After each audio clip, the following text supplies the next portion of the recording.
Hey guys, Tina here and welcome to another weekly reads video in which I'm going to let you know what I managed to read in the previous week and what I hope to get to this week. But before I get into the books, I have a question for you, and it's regarding status updates on Goodreads. What is the number that you actually put there when you're updating your status? Do you put the number of the last page that you read or the page on which you're going to start next? Because I myself put the number of the page where I'm going to start next, but I'm not sure if everybody does that, so please let me know down in the comments what you do, and I'm really curious about this for some reason. So yes, but let's get to the books. So last week I managed to read two books, and the first one is Firefight and the last one is Calamity, and they're both part of the Reckoners trilogy by Brandon Sanderson. This is a young adult series, it's a sci-fi series, and it starts off with Steelheart, which is book one in the series, and it tells the story of David, who lives in this world where a calamity happened, and since then people have been getting superpowers, but these people do not turn good, instead they turn evil, and they're called epics. And David, whose father died by the hand of one of these epics, decides that he wants to join this group called the Reckoners, who are fighting the epics. And that's what we see in book one. I really enjoy this whole series. The world building is fantastic. In book one we get to see Chicago and its new guys. It's called New Chicago, and it's all made out of steel, and it's really interesting. But even more than that, I preferred Manhattan that we see in Firefight. It's all underwater and it has these great graffitis that light up, and it's really charming.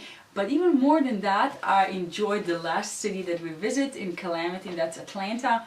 And it's now made out of salt, and it's moving, so it's just moving across the country, and it's all the buildings are made out of salt, and it has these weekly cycles, and it regrows. Every week the whole city just regrows, and it's so great.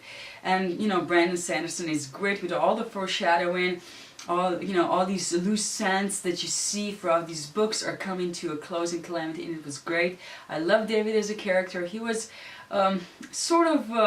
this heroic guy, but really awkward and sometimes really nerdy, and he has a terrible time with metaphors and things like that, and the whole crew is really enjoyable, and I really enjoyed this series, and I will probably be making a review video of the whole trilogy, so I will try to make it non-spoilery so more of you can watch and then decide whether or not you want to read these books. I do recommend that you do, of course, but me and Brandon Sanderson, I love the guy, so yeah.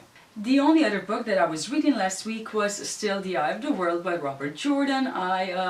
Finally, the story started picking up and I sort of got pulled into it, and it's going a bit faster now, but still I'm only on the page 250, so a long way from the end. But finally I can actually let you know what this is about.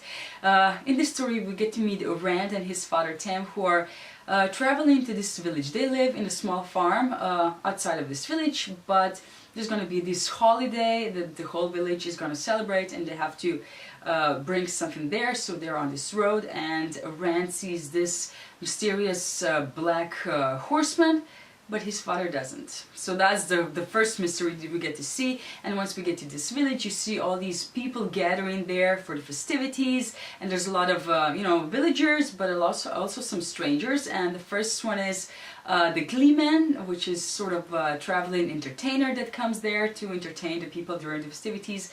There's a peddler that is selling his goods but also bringing the news from across the country. And there's also Lady Marianne, sorry, fantasy names. There's a glossary at the back, but for some reason I ignore it. And this lady has this, I guess, sort of like a knight, and he's called Lan. And there are all these people gathering in this village, but later on Rand and his father have to go back home to check on the things on the farm. It's been a long winter and there's a lot of wolves, and they're worried about their sheep and the other animals. And once they get there, they're basically attacked by these Trollocs, and I sort of imagine them like goblins, and they barely escape. And because of that, Rand and a couple of other boys and this lady and her knights, they decide to leave the village because this lady convinces them that they were actually the ones that these Trollocs were after, and because of that it would be safer for the village if they left. And that's where the story picks up, and that's what we're doing right now. So I'm really enjoying it so far. It has a lot of similarities to Tolkien. I would be just reading and there is, oh, didn't something like this happen in Tolkien, you know, Lord of the Rings?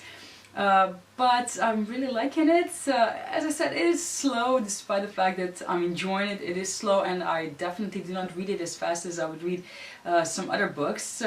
But I'm really liking it, and I do hope that I get to finish it this week. I would like to do that very much. The other book that I'm gonna be reading this week is actually The Dark Days Club by Alison Goodman. Book 2 just came out, and it's making its way to me, so I have to refresh myself. This is about Lady Helen, who is supposed to be introduced to the Queen, and you know, she's supposed to start looking for a husband, but instead she, you know, learns about this Dark Days Club and all the demons and everything shady that it's surrounding her basically, and she gets sucked into that. And I really enjoyed this book when I read it last year, and you know, some details are really foggy, so I decided to reread this, and this is going to be a fast read, you know, compared to Jordan. So yes, I'm hoping to get both of these books done this week. But yes, I have other surprises.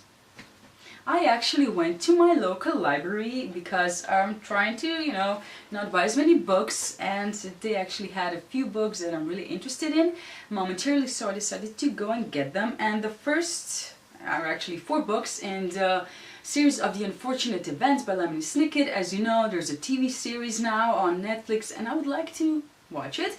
But first I decided I'm gonna give these books a try. I'm not really convinced that they're gonna be for me.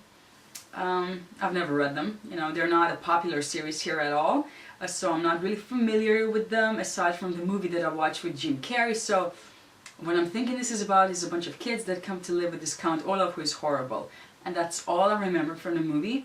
And hopefully I will get through these 4 books. I will, well, I'm not promising that. I will start with book 1, and if it intrigues me enough, I'm going to move on. You know, if that doesn't happen, I'm just going to watch the TV show. But yes, that's what I'm planning to do. Then I got The Husband's Secret by Leanne Moriarty. I have been told from Amber and from Amber Reads Books, as well as Julie from A Girl in a Book, that this is a great author, and they recommended this book to me, so I decided to give it a try. I wanted to get Big Little Lies because there's another TV show coming up with that, but they don't have that one here, at least in my library, so I decided to try this one.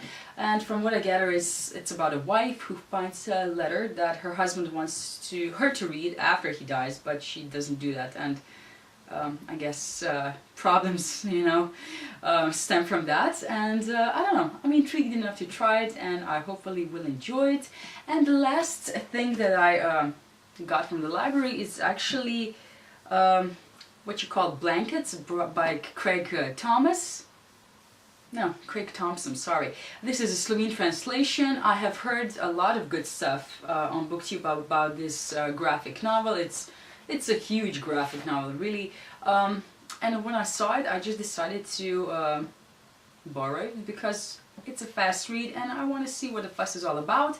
So hopefully I will get to it at some point before I have to return it, as well as to these other books. But yes, that's all I actually had to show you and talk about in this video. Let me know down in the comments what you're planning to read this week, and thank you for watching this video, and see you in my next one. Bye!